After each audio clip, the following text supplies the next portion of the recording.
We're ready to fight. We demand more from our candidates, and we definitely demand more from our elected officials. And in Florida, we stand with parents, not perverts. That was the chairman of the Florida Republican Party, a man named Christian Ziegler, last year. Mr. Ziegler had been one of Governor DeSantis' strongest allies in his statewide culture war. Ziegler is also an ally of Donald Trump. When he won the Florida Republican Party chair earlier this year, Trump celebrated his, quote, big victory and said Ziegler would be a great chairman.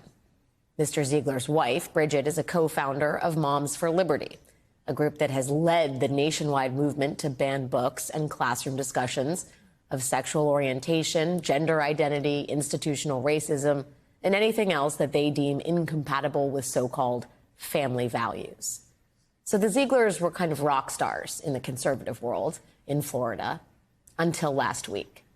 That's when reports surfaced that Christian Ziegler is under investigation for the alleged rape of a woman with whom he and his wife have been having periodic threesomes.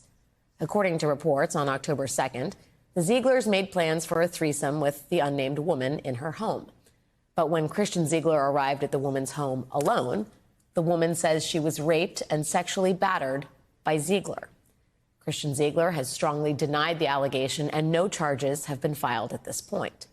But that has not stopped nearly every top elected Republican in the state of Florida from calling on Mr. Ziegler to resign as party chair. Christian Ziegler, however, is refusing to step aside. And the reason he refuses to do so is because of Donald Trump. According to the Messenger website, sources say Ziegler has accused Republicans who want to boot him from office of hypocrisy because they're not denouncing Trump, even though Trump was recently held liable for sexually abusing E. Jean Carroll in 1996. According to one Florida Republican official, Ziegler said to him, "Oh, so you're a big Trump guy? You're a big Trump guy, but it's okay for Trump? You don't call on him to resign, but you want me to step down?" By way of a response to this logic, I guess, that same Republican official told Ziegler, Trump wasn't the president of the United States and accused of rape at the same time. He wasn't even in office. You were. And President Trump wasn't doing threesomes either.